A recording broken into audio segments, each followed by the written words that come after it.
So hey guys, welcome to my channel. In this video, we are going to start our TOC. So I hope you all have done the lectures of DBMS Unit 1 जो कि अभी तक uploaded है and next बहुत सारी videos आने वाली हैं. लेकिन यहाँ पर TOC के लिए बहुत सारे मुझे कमेंट्स भी आ रहे थे and people are finding it somewhat difficult. But ये वीडियोस के बाद आपको एकदम सिंपल ना एकदम क्लियर लगेगा आपको TOC. बहुत ज्यादा सिंपल सब्जेक्ट है, बस इसके अंदर अंडरस्टैंडिंग आपको होनी चाहिए. अगर आपने कॉन्सेप्ट समझ लिए, आपने एक तरीका सीख लिया, स्टेप बाय स्टेप प्रोसेस सीख ली, तो कोई भी क्वेश्चन आपको जो है इसका हार्ड नहीं जाएगा. And if you are learning with me तो आप बिल्कुल ही टेंशन लेना खत्म कर देना. TOC आपको बहुत ज्यादा इजीली समझ में आ जाएगा. ठीक है, तो चलिए विदाउट वेस्टिंग आवर टाइम हम लोग इसको स्टार्ट कर लेते हैं. एंड सबसे पहले मैं यहाँ पर आपको बता देती हूँ, we have this thing. Okay, यहाँ पर ये हमारा पूरा का पूरा सिलेबस है फर्स्ट यूनिट का.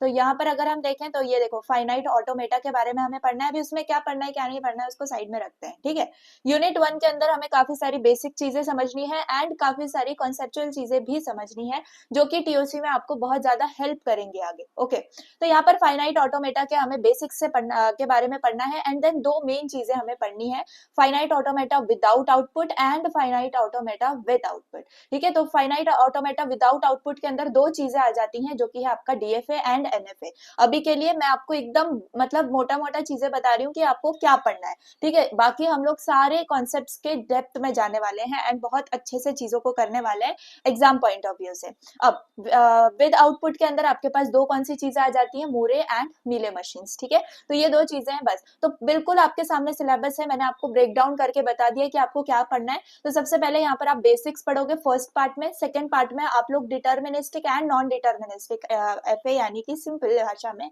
DFA एंड NFA को पढ़ने वाले हो. And then FA with output यानी कि मूरे एंड मीले मशीन्स को पढ़ने वाले हो. That's it. Okay, I will try to keep the things very clear and very like to the point, जो आपके लिए PYQ से उठा के चीजें होंगी, दैट काइंड ऑफ. ओके, तो please pay attention in these lectures. I will say कि अपने जो भी और सब्जेक्ट्स हैं वो मोस्टली आपके थ्योरी रिलेटेड सब्जेक्ट्स हो सकते हैं, बट TOC जो है या आपने एक बार आपने फर्स्ट ईयर के अंदर मैकेनिक्स किया होगा, उससे रिलेटेड ये सब्जेक्ट आपका होगा. एंड आपको पता है कि वो कितना हार्ड है. तो प्लीज आप यहाँ पर, मैं इसको बिल्कुल नहीं बोलूंगी कि TOC आपका हार्ड है. I am here to motivate you. लेकिन ये बहुत इजी सब्जेक्ट है, बहुत इजी सब्जेक्ट है. लेकिन बस आप अगर टाइम दोगे इस सब्जेक्ट को तभी आपके लिए इजी होगा. डेली या फिर आई विल नो लाइक अब 2-3 दिन के अंदर आप इसकी चीजें भी प्रैक्टिस करोगे तो इट्स इनफ. ओके, तो चलिए स्टार्ट कर लेते हैं. सो this is a PPT first of all. तो इसके अंदर हमारे पास यूनिट का नाम है formal language theory and finite automata. तो फाइनाइट ऑटोमेटा के बारे में हमें ज्यादा चीजें इसके अंदर सीखनी है. लेकिन पहले जैसे कि हम थ्योरी ऑफ कंप्यूटेशन यानी कि TOC के बारे में स्टार्ट कर रहे हैं अपना पढ़ना, तो इस कंप्यूटेशन, ये कंप्यूटेशन क्या है इसके बारे में चीजें हमें समझ में आनी चाहिए, जिसके लिए हमारे पास ये फर्स्ट पार्ट है for formal language theory. Okay, तो बहुत इजीली आपको चीजें समझ में आ जाएंगे. Let's start with the first thing, what is computation. ठीक है, तो कंप्यूटेशन क्या होता है ये आपको पता होना बहुत जरूरी है. एंड ये बहुत आपका जनरल सा टर्म है, ये आपका बिल्कुल भी आपको इसके अंदर मतलब ऐसा सोचने की जरूरत नहीं है कि ये क्या है क्या नहीं है. काफी जनरल सा टर्म है कंप्यूटेशन. अगर नॉर्मली आप अपने माइंड में कंप्यूटेशन वर्ड लेते हो एंड सोचते हो कि ये क्या है, तो आपके पास खुद आंसर निकल के आ जाता है. ठीक है, आप इसको एज अ काइंड ऑफ क्या समझ सकते हो, एक कैलकुलेशन समझ सकते हो. यहाँ पर मैं लिख के दिखा सकती हूँ, कैलकुलेशन और प्रोसेसिंग आप इसको बोल सकते हो. अगर आप माइंड में सोचो कि कंप्यूटेशन क्या है, तो ये दो चीजें या फिर ये दो वर्ड आपके दिमाग में आने चाहिए. किसी भी इंफॉर्मेशन के कैलकुलेट करने को या फिर प्रोसेस करने को हम कंप्यूटेशन बोल रहे होते हैं. ठीक है, ये बहुत जनरल सा टर्म है जो कि हम यूज करते हैं. लेकिन TOC के अंदर क्या है ना, TOC के अंदर कंप्यूटेशन का मतलब क्या होता है. तो TOC यहाँ पर हम जो है कैजुअल कैलकुलेशंस के बारे में बात नहीं कर रहे हैं. यहाँ पर हम किस चीज में इंटरेस्टेड है, we are interested in the kind that can be explained or written step by step using an algorithm. आप यहाँ पर ही थोड़ा फोकस कर लो इस वाले डेफिनेशन पे. Computation is a general term for any type of information processing that can be represented as an algorithm precisely, that is we can say mathematically. किसी भी इंफॉर्मेशन को प्रोसेस करना, लेकिन एक अल्गोरिदम के फॉर्म में. अब मुझे बताओ अल्गोरिदम क्या होता है, मुझे बताओगे आप अल्गोरिदम क्या होता है. आप थोड़ा सा दिमाग से सोचो. सो यहाँ पर if I talk about this algorithm, तो अल्गोरिदम का मतलब कुछ नहीं होता है. अल्गोरिदम का मतलब होता है step by step process. Okay, step by step process by using this algorithm, मतलब कि एक इंफॉर्मेशन को प्रोसेस करना लेकिन एक एल्गोरिदम के फॉर्म में, यानी कि एक स्टेप बाय स्टेप फॉर्मेट में। जैसे कि एक रेसिपी आप लोग बना रहे हो, ठीक है, तो आप क्या करते हो, एक step by step sequence follow करते हो, है ना, कि पहले ये चीज ऐड करनी है या फिर इसके बाद ये करना है, फिर आपको मिक्स करना है। और तो ये एक क्या है, एक स्टेप बाय स्टेप प्रोसेस है जो कि इंफॉर्मेशन प्रोसेस करने के टाइम पे you need it, so that thing is what your computation. लेकिन ये प्रोसेसिंग या फिर ये जो एल्गोरिदम है ये किस फॉर्मेट में होना चाहिए guys, this can only be in the mathematical format. ये चीज बहुत ज्यादा इंपॉर्टेंट है, मैथमेटिकल या फिर लॉजिकल स्टेप्स भी आप यहाँ पर कह सकते हो, क्या, लॉजिकल स्टेप्स। तो मैथमेटिकल और लॉजिकल स्टेप्स अगर आप फॉलो कर रहे हो एंड एक एल्गोरिदम को आप सॉल्व कर रहे हो step by step, whatever the thing is that you will get the computation. तो कंप्यूटेशन का बेसिक मतलब आपको समझ में आ गया होगा। Computation is a general term again for any type of information processing that can be represented as an algorithm precisely mathematically या फिर लॉजिकल स्टेप्स में, ठीक है। तो कंप्यूटेशन का मैंने एकदम बेसिक मतलब यहाँ पर आपको बता दिया, कैलकुलेशन और प्रोसेसिंग ऑफ इंफॉर्मेशन, ठीक है। लेकिन टीओसी के अंदर क्या एग्जैक्ट होता है, तो वो ये डेफिनेशन आपको लिखना होगा। क्लियर है guys? Now if we go and see some examples of the same thing, ठीक है। तो यहाँ पर you have adding two numbers in our brains on a piece of paper और यूजिंग अ कैलकुलेटर। तो बहुत सिंपल सी चीज मैं यहाँ पर आपको बताने वाली हूँ। सी, आपको क्या करना है, आपको दो नंबर्स को ऐड करना है। लेट सपोज मुझे ऐड करना है 2+3 को, तो ये आप माइंड में भी कर सकते हो, ये आप एक पेपर पे भी कर सकते हो, या फिर आप कैलकुलेटर भी यूज कर सकते हो। तो ये सब क्या हो गए, ये सब आपके ऑप्शंस हो गए, लेकिन इन सब में एक खुद का प्रोसेस यूज हो रहा है। आप अगर माइंड में कैलकुलेट करोगे तो आपका प्रोसेस अलग होगा, पीस ऑफ पेपर में कैलकुलेट करोगे तो उसका प्रोसेस अलग होगा, कैलकुलेटर में करोगे तो this is nothing but your computation, because we can define the steps clearly. पहले आपको क्या करना है, 2 डालना है, प्लस करना है, फिर 3 करना है, and then you will get your 5 answer. तो ये जो बेसिक प्रोसेस होगा ना बिहाइंड दैट कंप्लीट थिंग, चाहे आप अपने माइंड में कर रहे हो, चाहे आप अपने पेपर पे कर रहे हो या कैलकुलेटर पे कर रहे हो, जो बेसिक प्रोसेस होगा कि आपको दो नंबर्स को इनपुट लेना है और फिर उन दोनों को ऐड कर देना है एंड फिर आपको जो है आउटपुट मिलेगा, this basic process is nothing but your computation. Okay, even if tools change, चाहे आपका ब्रेन हो, आपका पेपर हो, कैलकुलेटर हो, जो लॉजिक होगा that stage the same. Fine, so that is this particular example. Second example for this only is converting a decimal number to its binary presentation or vice versa. मतलब let's say आप एक number ले रहे हो, let's suppose 5, ठीक है, तो in decimal it's just 5, okay, लेकिन अगर आप उसको बाइनरी में देखने जा रहे हो तो यहाँ पर अगर if I write, see, आपके पास नंबर है 5, if you have to write it in binary, तो बाइनरी के अंदर क्या होता है 101, लेकिन मुझे बताओ अगर डेसिमल में ये सिर्फ एक डिजिट है ना, और बाइनरी में जाके ये कितने का डिजिट का हो रहा है, 3 डिजिट्स का हो रहा है। So there are fixed steps of course to convert this decimal into binary, हमने काफी टाइम पढ़ा हुआ है। That steps, that logic is nothing but your computation. Clear? अब कंप्यूटेशन क्या होता है इसकी अच्छी नॉलेज आपको हो गई होगी, ठीक है। There are many examples, many things, just you need to know कि स्टेप बाय स्टेप प्रोसेस जो लॉजिक होता है behind the scenes, that is nothing but your computation. अब चाहे आप कितने भी एग्जांपल्स उसके पीछे ले लो, fine. So that is the computation, I will not waste more time, I hope you got it. Now what is theory of computation? अब कंप्यूटेशन क्या होता है, we got it, but what is the theory of computation? So this theory, अब देखो theory क्या होता है, theory के अंदर ऑब्वियसली अगर ये नहीं भी लिखा होगा तो आप आंसर दे सकते हो कि उसमें कुछ कॉन्सेप्ट्स हो रहे होते हैं, प्रिंसिपल्स होते हैं, कुछ स्टेप्स होते हैं, लिमिटेशंस होते हैं, एडवांटेजेस होते हैं, एक्सेट्रा, फाइन। तो एक थ्योरी ऑफ कंप्यूटेशन के अंदर आपके एक मतलब कंप्यूटेशन कंप्यूट करने के लिए हमारे पास थ्योरी है, एक प्रोसेस है, एक लॉजिक है जो हम लोग इस मतलब इस पर्टिकुलर सब्जेक्ट में पढ़ने वाले हैं। इसमें काफी सारे कॉन्सेप्ट्स हम पढ़ेंगे, काफी प्रिंसिपल्स, काफी सारी चीजें पढ़ेंगे जो एक थ्योरी के अंदर होती हैं, ठीक है। तो अब इसके अंदर क्या है क्या नहीं है वो सब हमें आगे जाके पता चल जाएगा, लेकिन as a now you know कि कंप्यूटेशन क्या होता है एंड थ्योरी इन कंप्यूटेशन में हम लोग क्या पढ़ने वाले। Clear guys? Now moving forward, so यहाँ पर हम लोग इस चीज को अच्छे से समझते हैं, what is the theory of computation. So a very fundamental and traditional branch of theory of computation seeks, what does that seek, see, a more tangible definition for the intuitive notion of algorithm which results in a more concrete definition of computation। देखो इसके बारे में क्या है detail वो मैं आपको समझाती हूँ, यहाँ पे क्या लिखा है इस पे ज्यादा फोकस करने की जरूरत नहीं है। The main thing is that TOC, TOC क्या है ना, टीओसी को सिंपल लैंग्वेज में बताया ना, तो हम क्या करते हैं, जैसे कि अगर सिंपल लैंग्वेज में मैं आपको बताऊं तो आज हम लोग काफी लैपटॉप्स यूज कर रहे हैं, काफी कंप्यूटर्स यूज कर रहे हैं, हमारे पास काफी मॉडर्न टूल्स वगैरह हैं, लेकिन अगर मैं सोचूं कि अब से 50 इयर्स बैक लोग क्या सोचते होंगे, लोगों ने कंप्यूटर अगर डिजाइन करना होगा या फिर हमें जैसे अभी हम आगे के फ्यूचर के बारे में सोचते हैं, तो उन्होंने अपने फ्यूचर के बारे में जो अभी हमारा प्रेजेंट है उसके बारे में उन्होंने क्या सोचा होगा, तो उसके लिए उन्होंने कुछ ना कुछ स्टेप्स डिफाइन करे होंगे। अगर उन्होंने सिंपल अगर कैलकुलेटर बनाना होगा किसी को बहुत ईयर्स बैक, तो उन्होंने कुछ सोचा होगा ना, उन्होंने ये सोचा होगा कि अगर मुझे लाइक जैसे नॉर्मल हम लोग कैलकुलेट कर रहे हैं, क्यों ना हम इसको इन मतलब एक ऐसे डिवाइस में डाल दें जिसमें हमारे पास हमें दिमाग नहीं चलाना पड़े, है ना। तो ये कुछ ना कुछ बेसिक थॉट्स होंगे, एक साइंस होगा behind our computer science. Clear? So that science behind our computer science is nothing but your TOC, guys. Nothing but your TOC. It doesn't teach us coding and all. It just teaches us how computation itself works. Okay. So this is the thing which I need to say कि TOC exact क्या है ना, ये हम वो चीज पढ़ रहे हैं जो कि पास्ट में लोगों ने सोची होगी।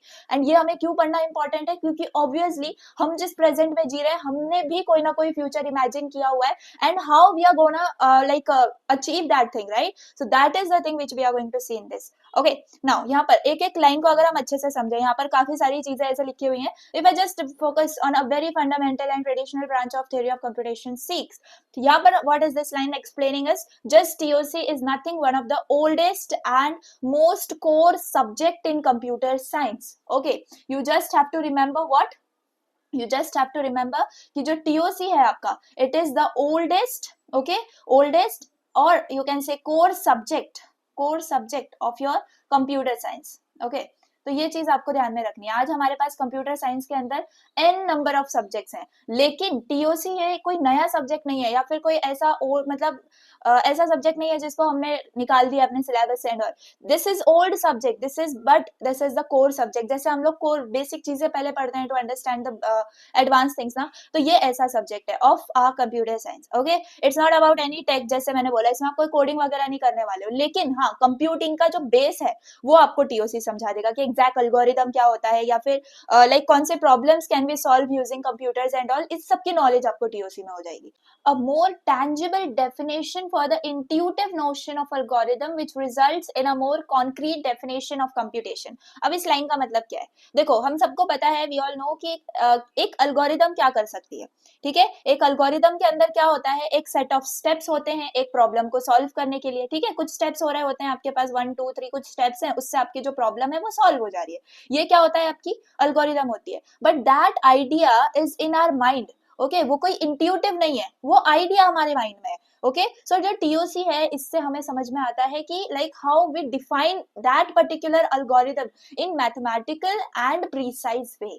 फाइन, तो कुछ भी आपको इसके अंदर और ज्यादा याद रखने की जरूरत नहीं है। जस्ट रिमेंबर हम इसके अंदर जो है ना, हम मशीन्स को पढ़ने वाले हैं, जैसे कि फाइनाइट ऑटोमेटा है जिसके ऊपर पूरा यूनिट 1 है। तो फाइनाइट ऑटोमेटा क्या है, ये आपकी एक मशीन है। फिर हम ट्यूरिंग मशीन्स के बारे में भी पढ़ेंगे। So with this particular things which help us to describe what an algorithm actually is, okay, just by using maths. तो एल्गोरिथम को हमें करना है by using math, so that is nothing but this point, okay, which is telling you now finding the boundaries और limitations of computation. तो ये बहुत interesting part है, यहाँ पे आपको एक लाइक इंटरेस्ट आ जाएगा TOC के अंदर। देखो आपके अंदर आपके लाइक मैं आपको बताऊं तो आप लिस्ट डाउन कर सकते हो कि कौन सी प्रॉब्लम्स हैं जो आपका कंप्यूटर जो है वो नहीं कर सकता। ऐसी काफी सारी प्रॉब्लम्स हैं जो कंप्यूटर नहीं कर सकता। ओके, तो दैट इज द थिंग। इससे TOC का क्या मतलब, भाई कंप्यूटर कोई प्रॉब्लम सॉल्व नहीं कर सकता तो सी TOC से हमें समझ में आता है, TOC से हमें ये लाइन बहुत इंपॉर्टेंट है, you must note it down कि what problems, okay, what problems computers can't solve. Okay, computers can't solve. Okay, that is the main aim behind what computation like teaches us. Okay, so that is the thing. तो computation से हमें क्या समझ में आता है, हमें boundaries समझ में आ जाती हैं, हमें लिमिटेशन समझ में आ जाती है कि हमें पता है कि कंप्यूटर बहुत पावरफुल चीज है एंड मैक्सिमम चीजों का सोल्यूशन है कंप्यूटर के पास, लेकिन कौन सी ऐसी प्रॉब्लम्स हैं जो कंप्यूटर जो है वो सॉल्व नहीं कर सकता। तो ये चीज आपको बहुत दिमाग में रखने वाली है, and that is the thing which computation teaches us. Okay, so that's the thing about what is theory of computation. इससे हम क्या सीखने वाले हैं. Okay, now what is an algorithm. See यहाँ पर a finite sequence of simple instructions that is guaranteed to halt in a finite amount of time. अब यहाँ पर algorithm का definition है, ये क्यों मैं पढ़ा रही हूँ. देखो, इसके अंदर बहुत इंपॉर्टेंट कीवर्ड्स हैं जो आपको याद रखने हैं एंड पूरे टीओसी में आपको हेल्प करेंगे. जस्ट ये 2 लाइन्स के अंदर. सी, algorithm का यहाँ पर definition कैसे लिखा हुआ है. This means your algorithm has limited number of steps. Finite amount of time का मतलब ही क्या होता है, limited number of steps. Okay, तो ये आपको याद रखना बहुत ज्यादा जरूरी है कि एक अल्गोरिथम है, ये आपको पता है, हाँ वो स्टेप बाय स्टेप सोल्यूशन देगी एंड आपको अपने प्रॉब्लम का सोल्यूशन मिल जाएगा, ये भी सही है, लेकिन लिमिटेड नंबर ऑफ स्टेप्स होना is the key point you need to remember. You should be able to count the steps and say yes it ends after this. Okay, ये बात आपको पता होनी चाहिए. जैसे कि फॉर एग्जाम्पल आपको मतलब आप चाय बनाने जा रहे हो, तो you need like some of like अगर मैं डिफाइन करूं तो आपके 5 स्टेप्स होते हैं. What you do, first step में आप बॉईल करते हो वाटर, ठीक है. सेकंड स्टेप में आप क्या करते हो, आप टी ऐड करते हो. थर्ड स्टेप में आप क्या करते हो, मिल्क डालते हो. फोर्थ स्टेप में आप क्या करते हो, शुगर डालते हो. फिर क्या करते हो, आप स्टर करते हो. Okay, and then fifth step में आप क्या करते हो, स्टॉप कर देते हो. तो यहाँ पर ये जो मेन पॉइंट है, इससे हमें समझ में आ रहा है कि ये क्या है, लिमिटेड नंबर ऑफ स्टेप्स वाली अल्गोरिथम है. That means it's finite. That means it's finite. देखो, हम फाइनाइट ऑटोमेटा की तरफ जा रहे हैं, please remember this thing. Okay, if it kept saying कि stir again stir again stir again for forever, तो ये चीज कभी अल्गोरिथम नहीं हो सकती. अल्गोरिथम एक वो चीज है जो कि आपकी एक पॉइंट ऑफ टाइम पे जाके स्टॉप हो जाए, ठीक है. अब ये तो चलो इस चीज की बात हो गई, लेकिन ये फाइनाइट सीक्वेंस हमने बात कर ली, ठीक है, अफाइनाइट सीक्वेंस के बारे में. Now what if of a simple instruction. Simple instructions का मतलब क्या है कि हर एक स्टेप जो है वो इजी और क्लियर टू परफॉर्म होना चाहिए, है ना. जैसे अगर हम कैलकुलेटर ले लें, तो एडिशन, सब्ट्रैक्शन, कंपैरिजन, या फिर you have to move to next step. That is the things you need to put in your calculator ना. यहाँ पर आपको लिखना पड़ेगा, यहाँ पर आपको प्लस का बटन देना पड़ेगा, नेगेटिव एंड इक्वल वाला बटन देना पड़ेगा. तो ये सारे बटन्स आपको क्लियर देने पड़ेंगे, तभी जाके आपके यूजर को समझ में आ जाएगा इसको कैसे यूज करना है. नो कंफ्यूजिंग, नो लाइक ऐसे कोई इंस्ट्रक्शन नहीं होने चाहिए जिसमें हमारा यूजर फंस जाए, है ना. सो डोंट राइट कि do something smart, you have to write कि add 2 numbers to the number. Okay, so this is the thing you have to remember. तो कोई भी इंस्ट्रक्शन जो आप दोगे वो एक सिंपल है, क्लियर इंस्ट्रक्शन होगा. Okay, so that is guaranteed to halt. अब यहाँ पर इसका मतलब क्या है, यहाँ पर बोला जा रहा है कि आपका ये, जैसे भी यहाँ पर मैंने बोला कि स्टॉप होना चाहिए, है ना. तो ऐसा नहीं है कि वो बहुत देर चल रहा है एंड उसके बाद स्टॉप हो रहा है. स्टॉप होना चाहिए, लेकिन और एक वर्ड उसके अंदर आप ऐड कर लो कि क्विकली स्टॉप होना चाहिए, ठीक है. सो that is the thing, that is guaranteed halt in a finite amount of time. Okay, so this is the thing you need to remember. Okay, so TOC के अंदर we only consider something an algorithm if it has limited steps. ठीक है, ये चीज आपको note down कर लेनी है, limited steps. और ये क्या यूज कर रहा है, सिंपल इंस्ट्रक्शंस यूज कर रहा है. यहाँ पर आप लिख सकते हो सिंपल इंस्ट्रक्शंस यूज कर रहा है, ठीक है. And then that is guaranteed to halt, यानी कि it always stops. Okay, it always stops and in finite amount of time, यानी कि एक रीजनेबल टाइम पे उसको स्टॉप होना चाहिए. तो ये एक टाइप की अल्गोरिदम होती है, इसको अल्गोरिदम बोलेंगे हमारे टीओसी के अंदर इफ दिस मतलब criteria is fulfilled. Okay, so this is the thing you need. Now basic concepts पे आ जाते हैं. हमने काफी सारी फील ले ली है अब टीओसी की. अब कोई भी आपको पूछेगा टीओसी क्या होता है, you can answer, right. Now basic concepts क्या होते हैं. So the basic concepts of TOC are languages, grammar, then you have automata. Okay, तो इनको हम एकदम बेसिक सा पढ़ेंगे, है ना. बेसिक सा इतना भी नहीं कि आपको बिल्कुल लिखने नहीं आए, आप काफी सारी चीजें इसके बारे में पढ़ने वाले हैं, मोर देन इनफ ही चीजें होंगी, बट इसमें आपको थोड़ा बहुत समझना है. बहुत ईजी चीज है, एकदम ABCD कैसे पढ़ते हैं हम वैसी वाली चीज आएंगे. ओके, चलो बेसिक कॉन्सेप्ट्स में सबसे पहले लैंग्वेज, ग्रामर है, फिर ऑटोमेटा है. यहाँ पर आई विल नॉट एक्सप्लेन, अब एक एक करके हम समझने वाले हैं, तो let's come. So we have languages, ठीक है. अब लैंग्वेजेस का मतलब क्या हम we are going to talk about English, Hindi, Marathi, this things, no. यहाँ पर जो है हम किसके बारे में बात करेंगे, लैंग्वेज जो है हमारे टीओसी की. ओके, सो इसके बारे में हम कैसे समझ सकते हैं. सी, आपके लैंग्वेजेस में it is a structured system. अब अगर सिंपल आप अपने माइंड से पूछो एक लैंग्वेज क्या होती है, अभी भूल जाओ मैंने क्या बोला, आप अपने माइंड से पूछो लैंग्वेज क्या होती है, तो आपके पास एक आंसर, एक प्रॉपर अगर डेफिनेशन निकल के आ रहा है, तो वो ये निकल के आएगा that it is a structured system of communication used by humans based on speech and gesture, that is spoken language, sign और ऑफन राइटिंग. ठीक है, तो हमें पता है कि लैंग्वेजेस में सिंबल्स होते हैं, अल्फाबेट्स होते हैं, स्ट्रिंग्स होते हैं, लेकिन यहाँ पर टीओसी के अंदर इसका मतलब क्या है? तो टीओसी के अंदर जो लैंग्वेज है it is just the set of strings, ये आप लिख सकते हो, language is the set of strings, okay, set of strings. ठीक है, अब ठीक है, ये भी समझ में आ रहा है सेट ऑफ स्ट्रिंग्स, अगर आप कोड करे हुए होगे you will understand what are the set of strings. But हाँ, ये कैसे बने, ये कैसे बने, तो ये बने हैं आपके सिंबल्स को मिला के, ठीक है, this are formed using your symbols and like आपके एक सेट होगा, सेट ऑफ सिंबल्स होंगे, इन सेट ऑफ सिंबल्स को मिला दो तो आपकी सेट ऑफ स्ट्रिंग्स बन जाएंगे, okay, so that comes what is your alphabet, okay, तो आप सिंबल्स को मिला दोगे that will become alphabets and then it will become strings, तो एक चीजें बनती हैं, ठीक है, एक प्रॉपर ऑर्डर बनता है। तो यहाँ पर अगर मैं सिंपल यहाँ पर एग्जांपल दूं आपको लैंग्वेज का, तो लैंग्वेज के अंदर समझने से पहले if I go and explain you what are the alphabets, तो अल्फाबेट्स में यू विल अंडरस्टैंड कि अगर हम सिंपल 0 और 1 ले लें, 0 और 1 ले लें, तो ये आपके अल्फाबेट्स कहलाए जाएंगे, ठीक है, अभी देखो इनके बारे में हम लोग अच्छे से पढ़ने वाले हैं, यहाँ पर जस्ट एक overview I am giving, okay. Now strings के बारे में अगर मैं बात करूं, तो स्ट्रिंग्स में आप देखो यहाँ पर मैंने अल्फाबेट डिफाइन किया है कि I have 0, I have 1, okay, इसके बाहर मेरे पास कोई अल्फाबेट नहीं है, अब इनको मिला के जो मेरे वर्ड्स बनेंगे that is the strings, okay, अगर लेट सपोज मैं लिखना चाहती हूँ 0 1 0 that is a string, if I need to write 1 1 0 1 that is a string, okay, so this is the thing you need to understand what a string is and what an alphabet is, okay। Language क्या होता है, अब अगर यहाँ पर language को सोचे हम, तो language is nothing but the set of strings, यानी कि ये जो स्ट्रिंग्स हैं, अब यहाँ पर अगर लैंग्वेज को मैं यहाँ पे डिफाइन कर रही हूँ, तो लैंग्वेज का एग्जांपल हो सकता है कि इन्हीं स्ट्रिंग्स का सेट, लेट सपोज 0 है, एक 1 0 है, 1 0 0 1 है, ये क्या है, ये आपकी लैंग्वेज है, यानी कि जिसमें आपके स्ट्रिंग्स जो है ना उनका सेट प्रेजेंट है, और सेट क्या होता है आपको पता है, कर्ली ब्रेसेस के अंदर हम उसको डिफाइन कर रहे होते हैं। Remember if are alphabet, let suppose यहाँ पर अगर आपका ए बी भी अल्फाबेट है, ठीक है, तो यहाँ पर आपके पॉसिबल लैंग्वेज क्या हो सकती है, पॉसिबल लैंग्वेज आपकी हो सकती है, लेट सपोज ए भी आपकी एक स्ट्रिंग हो सकती है, ए बी भी आपकी हो सकती है, ए बी ए हो सकती है, बी बी ए हो सकती है, तो ये सब क्या है, ये सेट ऑफ स्ट्रिंग्स हैं जो कि आपने अल्फाबेट्स को बना मतलब मिला के यहाँ पर आपने स्ट्रिंग बनाई हुई है, एंड उन स्ट्रिंग्स को आपने एक सेट में डाल दिया, तो यही चीज क्या होती है, इसी चीज को हम लोग बोल रहे होते हैं लैंग्वेज, गाइस, बहुत ज्यादा सिंपल कॉन्सेप्ट है, अब आपको लैंग्वेज समझ में आ गया होगा, कोई इसके अंदर आपको इसमें बड़ा लॉजिक लगाने की चीज नहीं है ना, it's very simple, very very simple, तो ये लैंग्वेजेस हो गई। नाउ यहाँ पर इफ वी टॉक अबाउट, चलो अब ग्रामर वगैरह और ऑटोमेटा को हम लोग धीरे से समझेंगे, यहाँ पर स्ट्रिंग्स एंड लैंग्वेजेस हैं, तो यहाँ पर देखो अभी जो हमने पढ़ा symbols, alphabet, string and all, तो यहाँ पर आपके पास क्या चीजें होंगी, यहाँ पर डेफिनेशंस एंड प्रॉपर चीजें जो you need to like remember for your exams, तो अभी जो मैंने चीजें बताई वो आपको समझ में आ गई होंगी।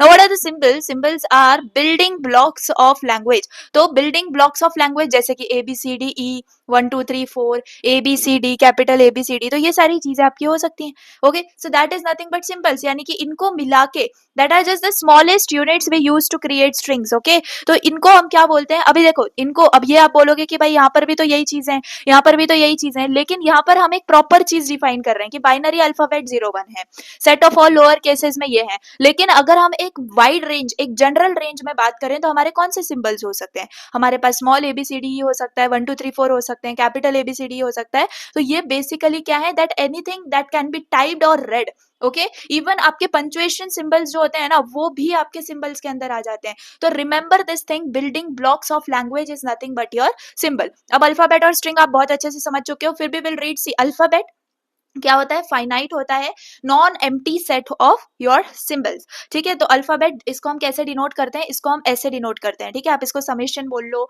या फिर समेशन बोल लो या सिग्मा बोल लो, एनीथिंग, रिमेंबर दिस थिंग, यहाँ पर आपके पास क्या है, finite non empty set of symbols, okay, तो ये जो है आप इसको इससे डिनोट करते हो क्या, अपने अल्फाबेट को। अब यहाँ पर if I need to define binary alphabet, ठीक है, तो हम कैसे डिफाइन कर रहे हैं, मैं इसको सेट में डिफाइन कर रही हूँ, तो इसको सेट में डिफाइन करना is important, okay, non empty set होना चाहिए, okay, then you have set of all lower cases and, अब समझ चुके हो आपकी अल्फाबेट क्या होता है, देन यू हैव स्ट्रिंग्स, यानी कि अब अल्फाबेट्स हैं आपके पास, now from these alphabets you are going to make the set of strings, okay, तो strings, okay, strings only, strings not set of strings, set of strings is your languages, okay, तो string क्या है, finite sequence of symbols from an alphabet, that is your alphabet is represented by W, तो remember आपका जो string है okay जो string है उसको हम कैसे डिफाइन करते हैं या फिर डिनोट करते हैं by W. When we put symbols together in a sequence तो हमें क्या मिल जाता है, स्ट्रिंग मिल जाता है. ओके तो यहाँ पर अगर मैं बात करूँ 0 1 1 0 1, यहाँ पर आपका जो सिग्मा है वो क्या होगा, सिग्मा या फिर अल्फाबेट आपका होगा 0 1. क्यों, क्योंकि 0 1 1 0 1 में मैंने क्या यूज किया, मैंने सिर्फ 2 डिजिट्स को यूज किया, that is 0 and 1. Okay so ये चीज होती है, that is a string. Okay तो काफी सारी चीजें आपको यहाँ पे समझ में आ गई हैं स्ट्रिंग्स एंड लैंग्वेजेस के बारे में. Now see these are some things like आपको समझ में आनी चाहिए एम्प्टी स्ट्रिंग क्या होता है. The string with zero occurrences of symbols, यानी कि उसके अंदर कोई सिंबल ही प्रेजेंट नहीं है. जैसे हम लोग नल सेट या फिर नल वेक्टर डिफाइन करते हैं राइट, तो वैसे उसको लाइक फ्रॉम दिस, अब ये इसको आप सिग्मा ही बोल लो, ठीक है, सिग्मा जिसको हम अल्फाबेट बोल रहे होते हैं हम इसको सिग्मा बोल सकते हो. एंड अगर एम्प्टी स्ट्रिंग है रिमेंबर, तो उसको हम कैसे डिनोट करते हैं, हम इसको डिनोट करते हैं बाय ई, बाय लैम्डा और बाय एप्सिलॉन. ठीक है, मोस्टली हम इसको इससे डिनोट करेंगे, तो ये चीज आपको नोट डाउन कर लेनी है, बाद में आपको इस चीज में बिल्कुल भी कंफ्यूजन नहीं होगा. ओके तो what is empty string, you got to know. अब लेंथ ऑफ स्ट्रिंग क्या होता है, ठीक है, लेंथ ऑफ स्ट्रिंग, तो लेंथ का मतलब यही है ना कि उसके अंदर कितने सिंबल्स प्रेजेंट है. ठीक है, उस स्ट्रिंग में कितने सिंबल्स प्रेजेंट है, we write it as this. आपके W का क्या बोलते हैं इसको, मॉड जैसे लेते हैं ना वैसे. ओके तो इसको आप क्या बोलते हो, length of string. So the number of symbols in the string are nothing but the length of string, तो इसको आप ऐसे डिनोट कर रहे होते हो. क्लियर. अब अगर 1010 है तो इसकी लेंथ हो गई 4, ये सिंपल 0 0. क्यों, क्योंकि ये क्या है, एम्प्टी सेट है, रिमेंबर इसको 1 मत लिख देना. ओके अब UV है तो इसके अंदर आपके 2 हैं. क्लियर. तो दिस इज द थिंग. अब रिवर्स ऑफ स्ट्रिंग को हम डिनोट करते हैं W raise to R. R क्या है, आपका रिवर्स है. तो इफ W आपका ABC है तो रिवर्स ऑब्वियसली क्या हो जाएगा, CB है. तो बहुत सिंपल सी बात थी. तो स्ट्रिंग को रिवर्स करना है तो उसको हमें कैसे करना है, writing just it backwards. Okay so this is your the thing, I hope you got it. Empty string के अंदर आप कैसे डिनोट करते हो, मोस्टली एप्सिलॉन से डिनोट करते हो, जिसमें कोई सिंबल्स या कैरेक्टर्स नहीं होते हैं. लेंथ यानी कि कितने सिंबल्स प्रेजेंट है, किससे डिनोट करते हो, mod of W. Okay reverse को कैसे डिनोट करते हो, W raise to R. Okay this is just flip your string backwards. Okay just flip कर दो अपनी स्ट्रिंग को backwards, that is the thing. Now concatenation, तो कंकैटिनेशन क्या होता है. ओके सो यहाँ पर if you need to know कि सिंपल बहुत इजी लैंग्वेज में I understand this thing to you. See if x and y are the strings, then xy is the string obtained by placing a copy of y immediately after a copy of x. मुझे बताओ, एक string आपकी x है, एक string आपकी y है. अब मुझे इन दोनों को कॉन्कैटिनेट करना है, मतलब कि इन दोनों को ऐड करना है. तो अगर मुझे इन दोनों को ऐड करना होगा तो मैं कैसे करूंगी, मेरे पास x है, मेरे पास y है, तो मैं सिंपली x और y कर दूंगी. तो इसी को मैथमेटिकल फॉर्मेट या फिर एक डेफिनेशन फॉर्मेट में कैसे लिखा गया है, इसको ऐसे लिखा गया है कि आपका यहाँ पर ये जो एक्स वाई ये कैसे क्रिएट हुआ, जस्ट हमने एक कॉपी ऑफ वाई को इमीडिएटली एक कॉपी ऑफ एक्स के आफ्टर जो है प्लेस कर दिया. हमने क्या किया, x की कॉपी बनाई एंड इमीडिएटली आफ्टर इट हमने y को प्लेस कर दिया. तो ये एक कॉपी तो होती है क्योंकि हम x में या फिर y में तो चेंज नहीं कर रहे होते, हम एक अलग ही स्ट्रिंग बनाते हैं जिसके अंदर हम उसको कॉन्कैटिनेट करते हैं. तो that thing is your concatenation. एक प्रॉपर डेफिनेशन आपको ऐसे लिखना होगा. क्लियर है. अब इसका सिंबॉलिक फॉर्म आप समझ चुके हो. ये इसको अगर ये x और y है तो आपके एक्स वाई क्या होंगे, इसको आप ऐसे लिखोगे. ठीक है, एग्जाम्पल आपका x ये है y. अब ये बहुत बेसिक सी चीज है, आई hope you got it. Okay I hope you got it, this is very simple. अब यहाँ पर XE और EX, आपका X कैसे हुआ ये आप समझ पा रहे होगे. ये आपका क्या है, ये आपकी एम्प्टी स्ट्रिंग है, तो ऑब्वियसली वो मिला के कुछ कॉन्कैटिनेट करके कुछ बड़ा तो बनाने वाली है नहीं, it is the null string. Okay तो एग्जैक्टली आपको X के साथ इज सिंपल X ही मिल जाएगा, nothing else. Okay so this is what your concatenation is. Now substring की बात करें तो any string of consecutive characters in some string W. Okay तो आपके पास क्या है, W एक स्ट्रिंग है, उसमें से आपको सब स्ट्रिंग निकालनी है. काफी इजी है, आपको पता है सब स्ट्रिंग क्या होता है. तो अगर मैं इसकी सब स्ट्रिंग निकालना चाहूँ तो एक तो नल स्ट्रिंग निकल सकती है, एम्प्टी स्ट्रिंग निकल सकती है, एक स्ट्रिंग निकल सकती है, एक सब स्ट्रिंग B निकल सकती है, C निकल सकती है, फिर मैं AB बना सकती हूँ, BA बना सकती हूँ, BC बना सकती हूँ, CB बना सकती हूँ, AC बना सकती हूँ. ये सारी क्या हो गई, मेरी सब स्ट्रिंग्स हो गई. और हाँ ABC भी मेरी एक सब स्ट्रिंग हो जाएगी. ठीक है, तो ये क्या होता है, सिंपल सब स्ट्रिंग वाला फंड है.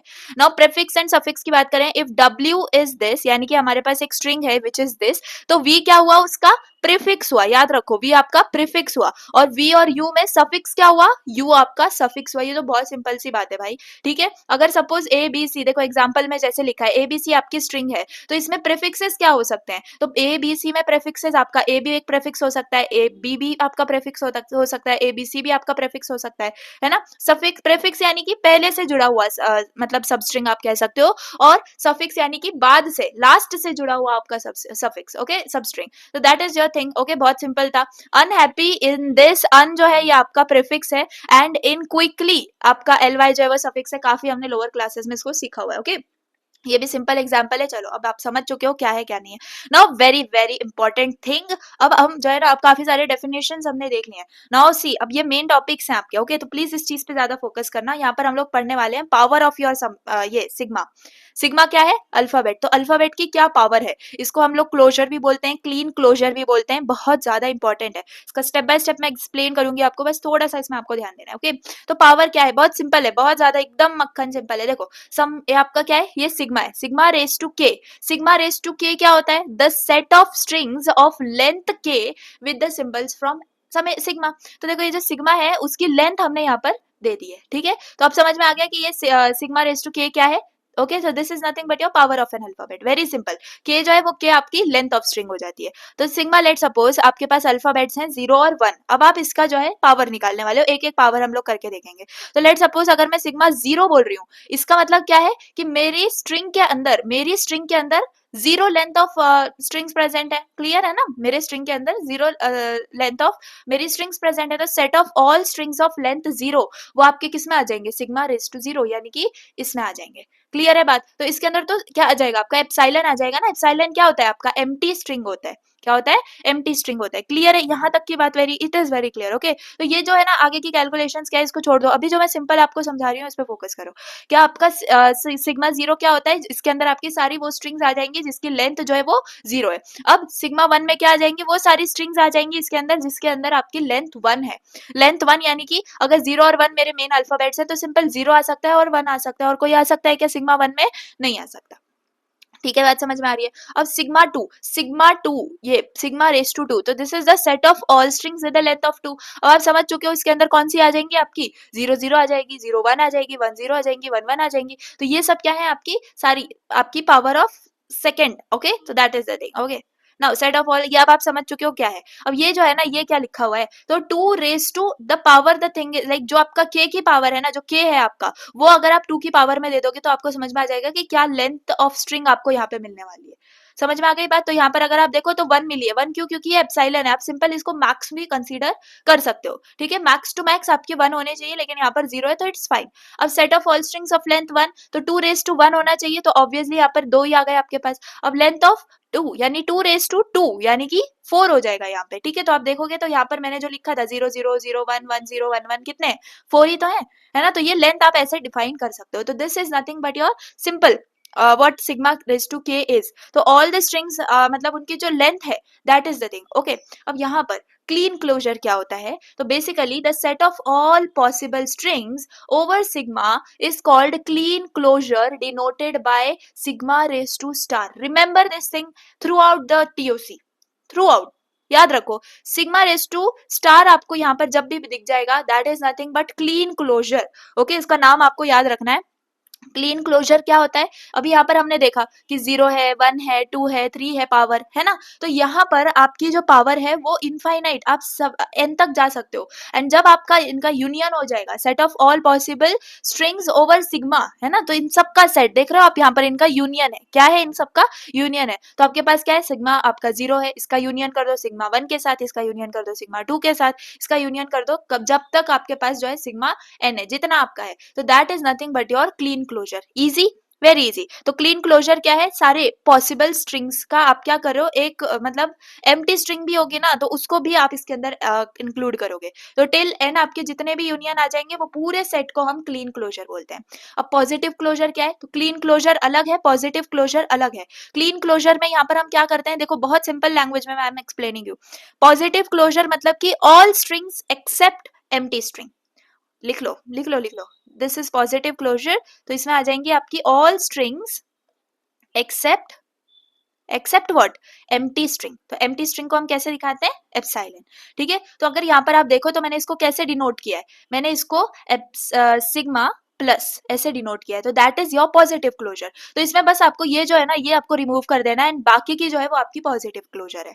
क्लियर है बात? तो this is your positive closure. I hope you got it, I hope you got it, it's very simple. अब ये बाकी जो है ना, ये सारे रिलेशंस हैं जो आप याद रख सकते हो, ठीक है। जस्ट द थिंग, जैसे कि अब यहाँ पर आपका ये क्या है? ये है क्लीन क्लोजर, ठीक है। क्लीन क्लोजर क्या हो सकता है? क्लीन क्लोजर यानी कि आपका पॉजिटिव क्लोजर जिसके अंदर क्या हो गया? सिंपल बस एम्प्टी स्ट्रिंग को छोड़ के बाकी ऊपर की सारी स्ट्रिंग आ चुकी है ना। अब अगर मुझे इस क्लीन क्लोजर को डिफाइन करना है in terms of positive closure, तो मैं इसका यूनियन कर सकती हूँ अपने अपने एम्प्टी स्ट्रिंग के साथ। तो अगर मैं इसका यूनियन कर दूंगी तो ये क्या बन जाएगी, मेरी क्लीन क्लोजर बन जाएगी। सिंपल है बात। या फिर हम इसको ऐसे भी लिख सकते हैं, एंड या फिर हम पॉजिटिव क्लोजर को ऐसे भी लिख सकते हैं जिसमें हम क्लीन क्लोजर में से अपने एम्प्टी स्ट्रिंग को माइनस कर रहे हैं। तो ये जस्ट एक रिलेशंस हैं जो कि आप यहाँ पर याद रख सकते हो। रिमेंबर क्लीन क्लोजर और पॉजिटिव क्लोजर में डिफरेंस क्या है। क्लीन क्लोजर को सबसे पहले आप ऐसे डिनोट करते हो, पॉजिटिव क्लोजर को आप ऐसे डिनोट करते हो। अब ये जो क्लीन क्लोजर है इसके अंदर आपकी सारी स्ट्रिंग्स होती हैं इंक्लूडिंग योर एम्प्टी स्ट्रिंग, और जो पॉजिटिव क्लोजर होता है इसमें आपकी सारी स्ट्रिंग्स होती हैं एक्सक्लूडिंग एम्प्टी, यानी empty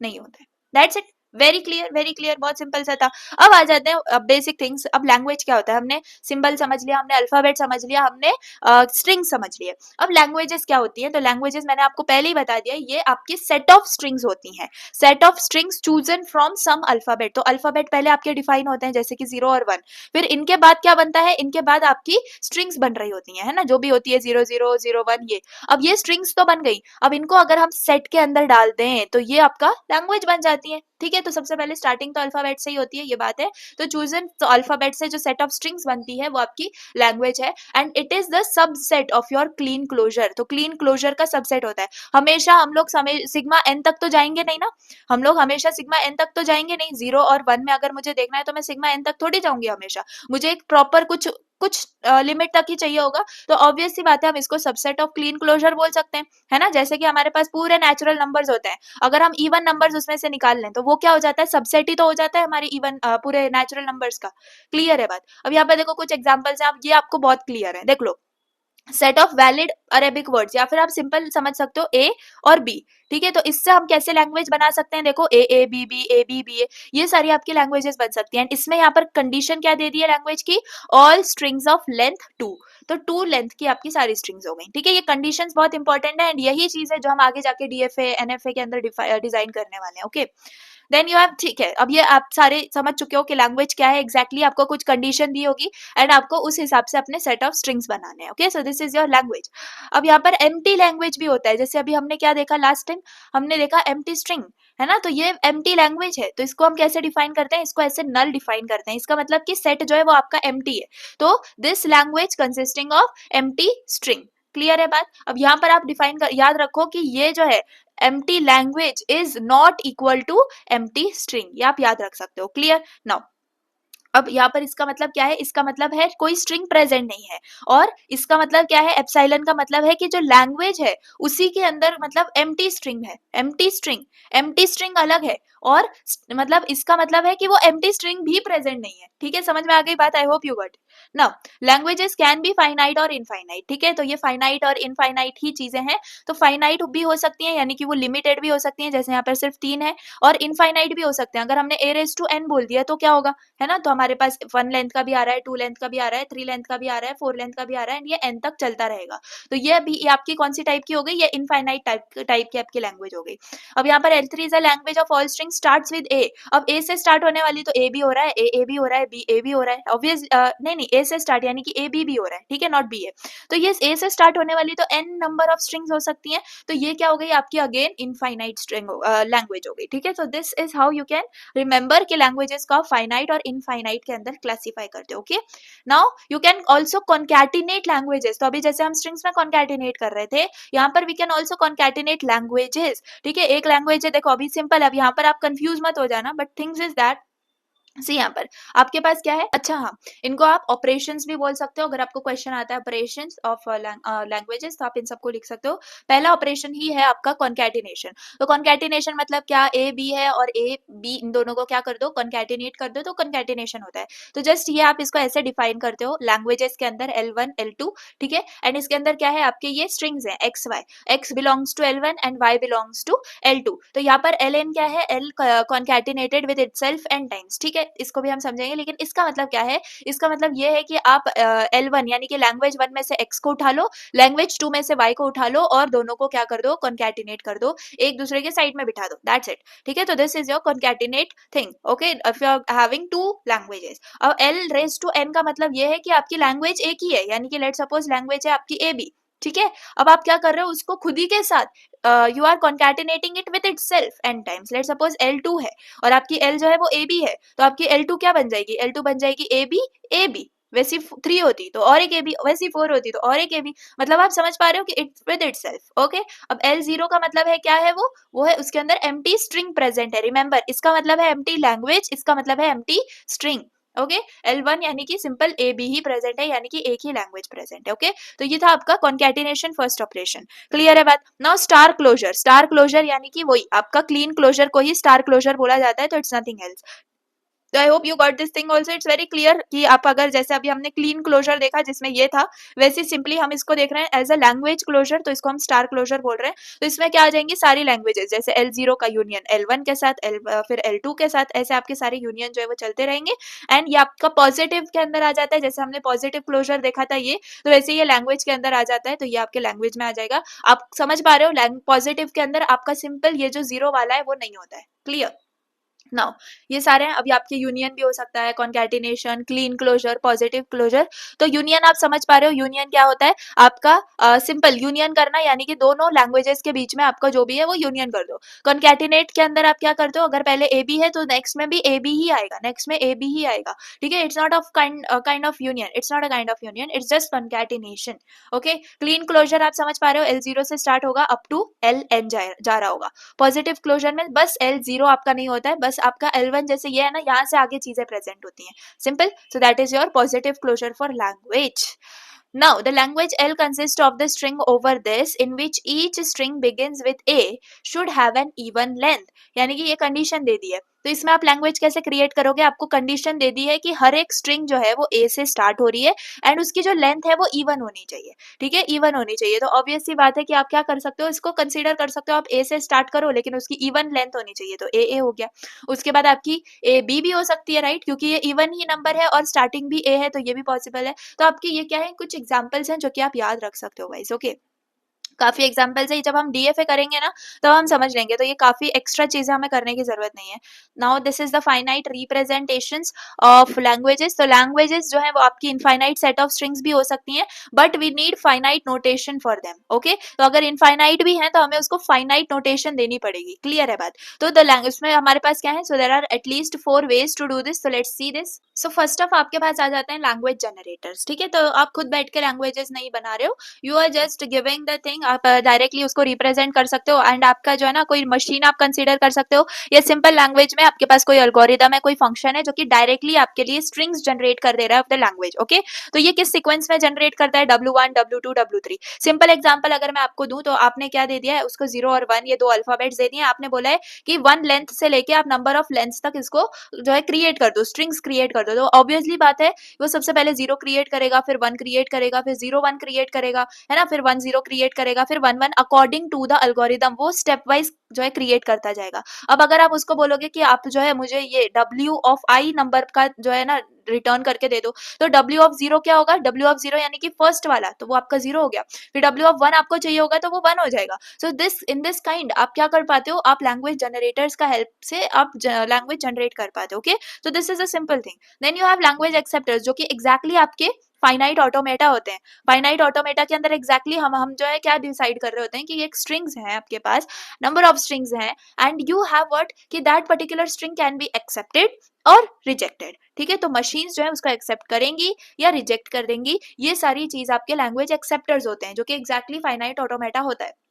The language that can be represented as a mathematical predicate, a membership tester given a string, this will tell that the string is in the language or not। तो simple मतलब ऐसा समझ सकते हो आपके आपके जो अल्फाबेट दिए हुए हैं, अल्फाबेट के हिसाब से आपकी स्ट्रिंग्स हैं, एंड अगर आपको बोला गया कि टू लेंथ की स्ट्रिंग्स होनी चाहिए, and in some of your set of strings यानी कि लैंग्वेज के अंदर आपके पास ए बी के जगह ए बी है, आपके पास ए बी है, लेकिन यहाँ पर आपके पास ए बी सी प्रेजेंट है, लेकिन रिक्वायर्ड था क्या, आपके पास 2 लेटर्स ही होने चाहिए, 2 अल्फाबेट्स ही होने चाहिए, तो यहाँ पर ये वाली जो एबीसी वाली स्ट्रिंग थी वो आपकी एक्सेप्ट नहीं होगी। तो that is the thing which your language acceptors do. Then you have mathematical descriptions, यानी कि डिफाइन आप ऐसे इस काइंड ऑफ कर सकते हो। एक्सप्लिसिट लिस्टिंग, यानी कि डायरेक्टली आप मैनुअली लिस्ट कर सकते हो। क्लियर है बात? तो ज्यादा इसके अंदर डीप में जाने की जरूरत नहीं है, जैसा जस्ट द थिंग्स जो आप याद रख सकते हो guys, nothing else. Fine, then you have the explicit listing that works only for the finite languages. तो यहाँ पर जो मैंने आपको बताया, ऑब्वियस सी बात है, यहाँ पर ये जो हम देख रहे हैं that is nothing but the finite notation, और मतलब कि इनफाइनाइट सेट्स के लिए फाइनाइट नोटेशंस, ठीक है, तो ये हम उसके लिए कर रहे हैं। बट यहाँ पर एक्सप्लिसिट लिस्टिंग्स जो है ये आप सिंपल कब यूज कर सकते हो, only for the finite languages. Obvious सी बात है, आपका जो ये स्ट्रिंग है यहाँ पर अगर आप देखो 0 1 0 1 1 0, ये कहीं पे इनफाइनाइट है क्या, नहीं है, तो ऑब्वियस सी बात है ये फाइनाइट लैंग्वेजेस के लिए यूज होता है। और जो मैथ डिस्क्रिप्शन है ये बहुत जनरल है, जो कि अभी हमने यहाँ पर देखा है ना, ये काइंड ऑफ ये बहुत सारे जनरल है, काफी हमने सेट्स जो सॉल्व भी करे हुए हैं इस केस में, ठीक है। So but it may be hard to know if a string is in the language और नॉट। बाकी लैंग्वेज एक्सेप्टर्स हैं ये they have a hard time answering some questions. हाँ ऑब्वियसली डीएफए जो है मतलब हार्ड बनाना थोड़ा सा मुश्किल हो जाता है, okay. So this thing is also a thing, तो ये सबके बारे में यहाँ पर लिखा हुआ है। Language generators have a hard time testing if a string is in the language. So there are uncountably many languages over a non empty set, but only countable many representations in a finite set of symbols, therefore most languages will never have a finite representation। तो यहाँ पर बोला क्या है, पूरे इतना समझाने के बाद इनका बोलने का मतलब ये है कि इनफाइनाइट सेट ऑफ स्ट्रिंग्स को हम एक प्रॉपर फाइनाइट नोटेशन के अंदर रिप्रेजेंट नहीं कर सकते। It is difficult, okay, this will never have a finite representation, okay. तो ये चीजें अगर क्वेश्चन आता है you can write like that. Now यहाँ पर रेगुलर एक्सप्रेशंस हैं for representations of language. I know you will be thinking कि टीओसी के अंदर हमने कॉलेज में तो काफी सारे डायग्राम्स बनाए थे, यहाँ पे ये क्या चल रहा है, तो ये अभी थ्योरी चल रही है, ठीक है। ये चीजें क्वेश्चंस अगर आपको आ जाते हैं तो आप मतलब एग्जाम में फिर you will be in a question mark की कहाँ से लिखे हैं, ठीक है। तो इसलिए जस्ट फॉर पार्ट 1 मैं इसको ये इसीलिए बना रही हूँ because most of the students skip this thing, and if this comes in your exam that is the complete thing कि आप बिल्कुल इतना अच्छे से टीओसी करके गए एंड बेसिक चीजों की वजह से मार्क्स नहीं आए, ठीक है। तो कुछ भी नहीं है, आपने देखा अभी तक हमने कितनी ईजी चीजें समझी, सिंबल्स क्या होते हैं, स्ट्रिंग्स क्या होती हैं, लैंग्वेजेस वगैरह क्या होता है ना। तो ये सारी चीजें बहुत सिंपल है, just you need like focus. अभी के लिए आप फोकस रहो, नेक्स्ट से हम लोग डीएफए एनएफए ही करने वाले हैं हम लोग, और कुछ नहीं करेंगे। बस एक थ्योरी जो पार्ट है, अगर इसमें से क्वेश्चन आ जाते हैं तो हम बहुत इजीली आप जो है सॉल्व कर लोगे, ठीक है। सो ये चीज थी, बाकी मेरा कोई एम नहीं है, नहीं तो मैं डीएफए से ही स्टार्ट कर देती, लेकिन आपको थ्योरी बताना इज इम्पोर्टेंट। हम यहाँ पर okay, these are the regular expressions. One thing, we'll skip this for the time क्योंकि unit 2 जो है वो पूरा आपके regular expressions के ऊपर है, तो we'll skip this thing from this slide, okay? We'll not do this, जो कि important है, we'll do that only। and बाकी grammar है, देखो grammar पढ़ेंगे, इसके बाद हम लोग automata पढ़ेंगे। automata के दो types आपके आ जाते हैं, DFA और NFA, मतलब हम लोग just पास हैं अपने DFA और NFA के, okay? चलो just grammar क्या है देख लेते हैं, अगर if question arises तो आप इसको अच्छे से कर सकते हो। सो ग्रामर से आप क्या समझ में आया होगा कि इंग्लिश वाला ग्रामर याद आ गया होगा।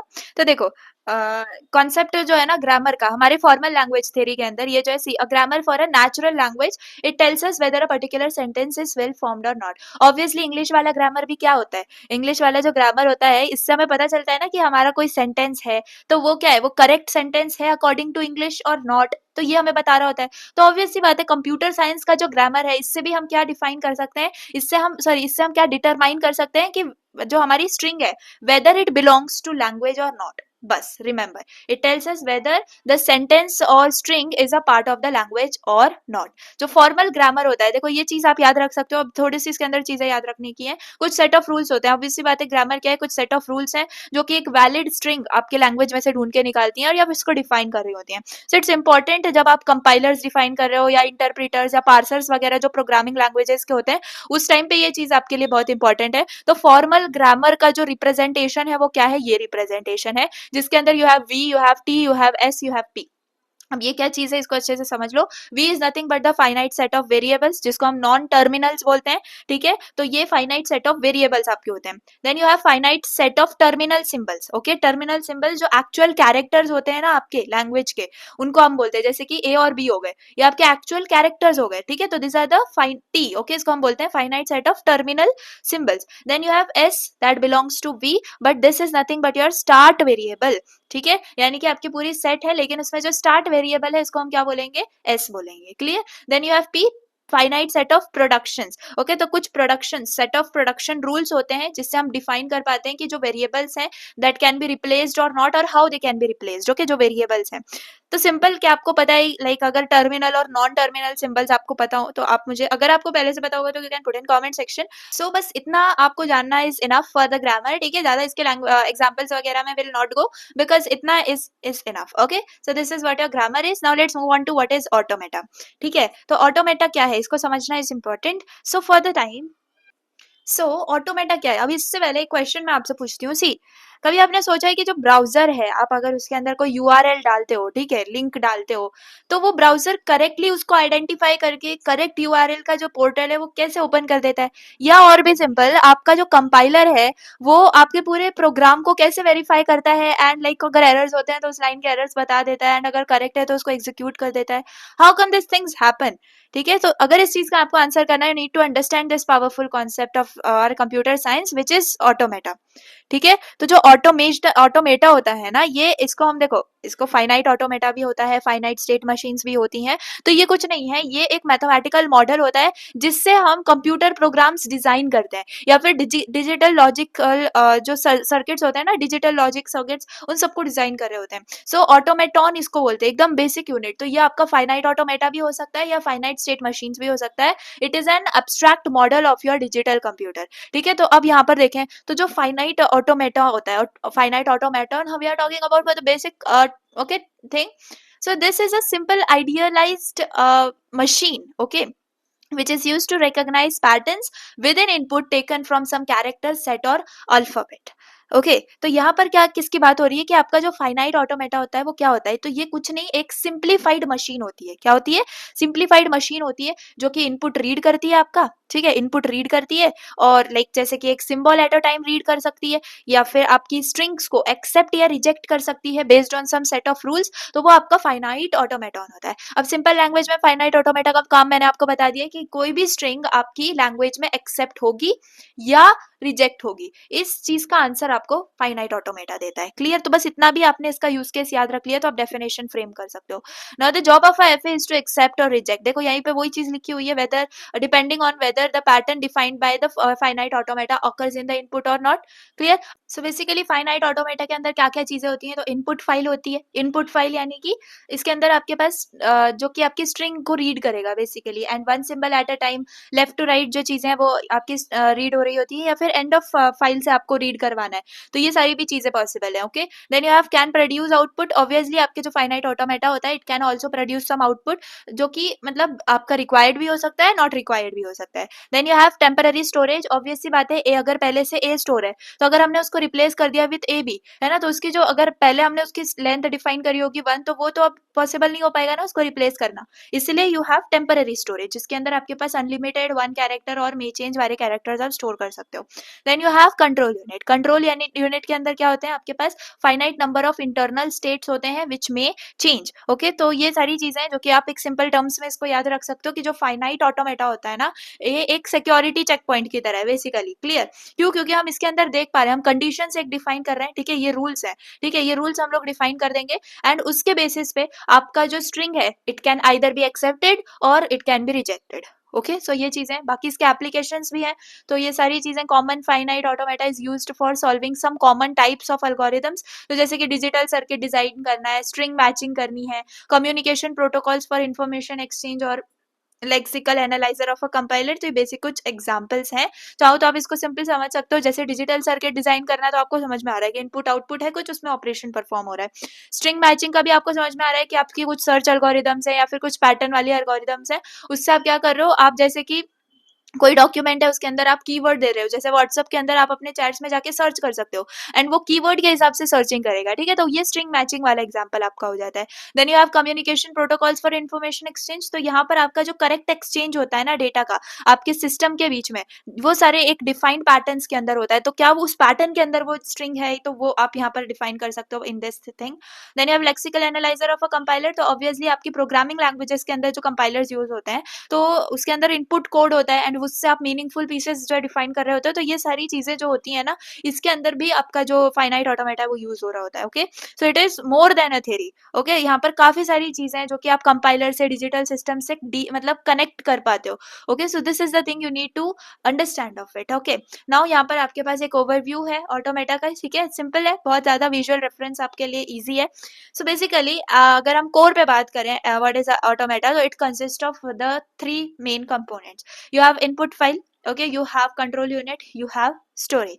तो इनपुट फाइल के अंदर क्या है, दिस इज वेयर आपकी जो स्ट्रिंग है या फिर जो डेटा है वो प्रोसेस होता है, ठीक है। इनपुट फाइल के अंदर आपकी स्ट्रिंग है, लेट सपोज यहाँ पे ए है, यहाँ पे बी है, सी डी एंड ऑल, ठीक है। तो यहाँ पर एज मतलब एक एक ब्लॉक के अंदर इसको स्क्वायर्स में डिवाइडेड होता है, ठीक है। और एक एक स्क्वायर क्या होल्ड करता है, सिंगल सिंबल को स्टोर करके रखता है from the input alphabet. Okay, so यहाँ पर ये आपकी इनपुट फाइल हो गई। Then you have control unit. Control unit क्या है, अगेन आपके ऑटोमेटा का ब्रेन है।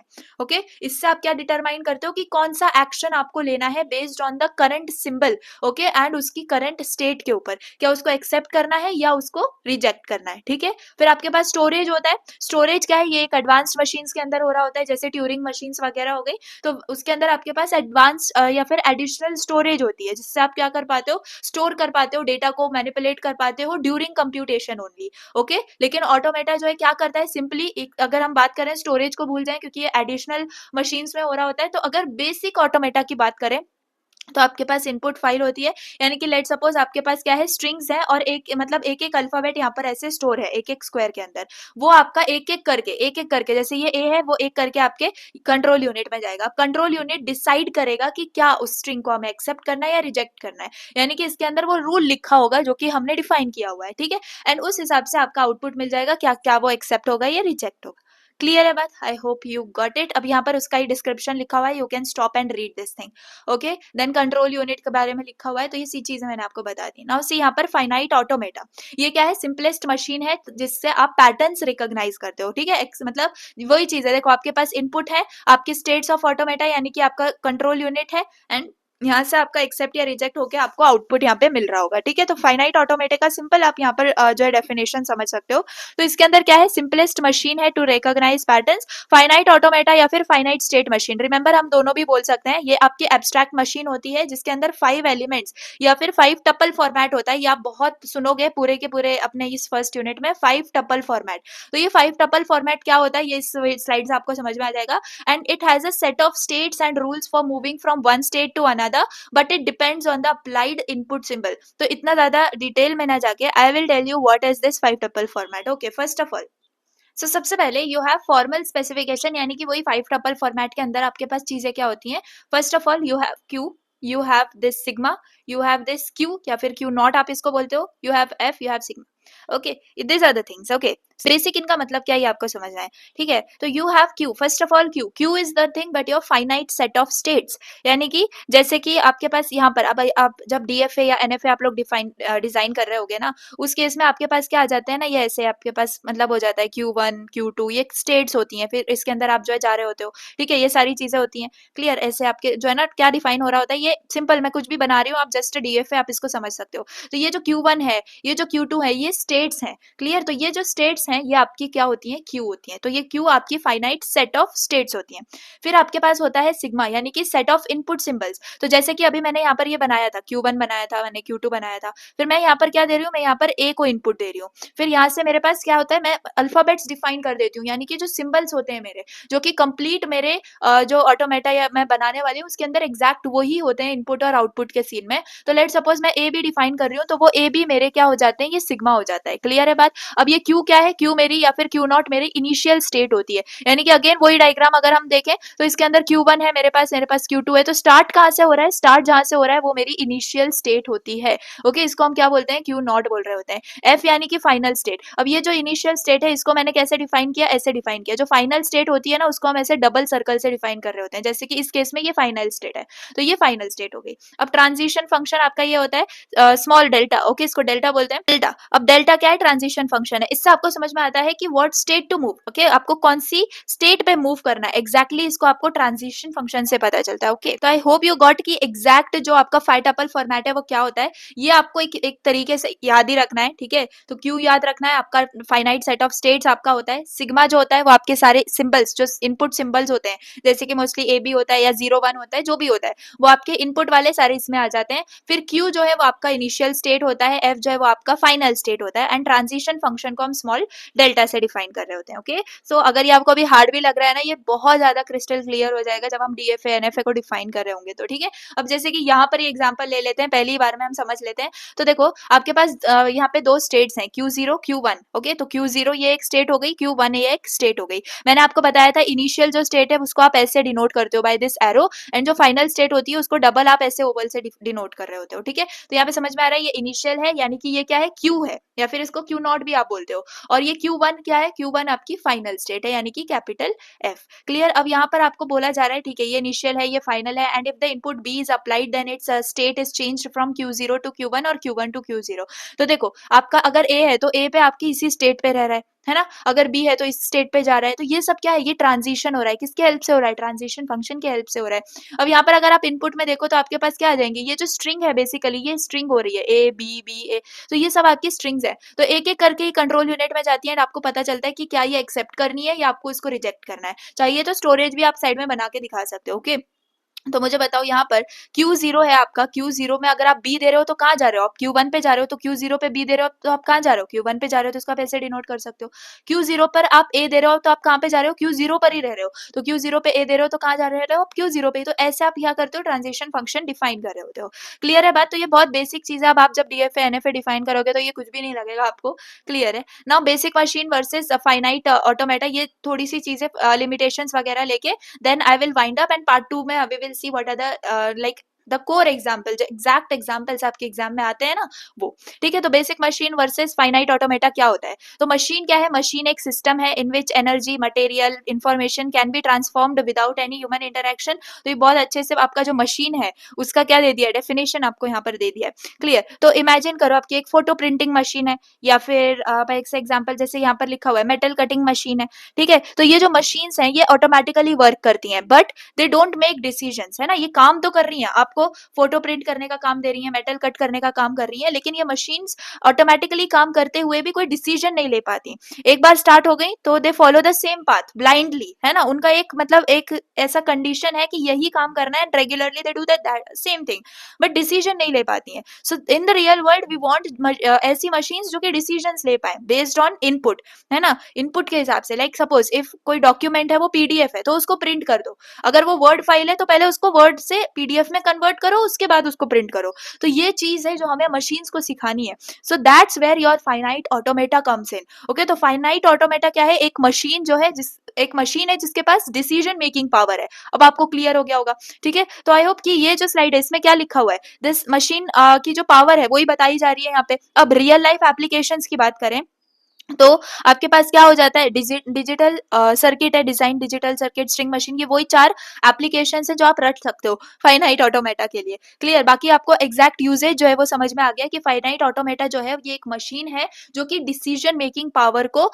एनहांस करती है। एंड अगेन ये कैसे आता है, ये इसलिए आता है क्योंकि हमारा जो मॉडल है वो मैथमेटिकल मॉडल है।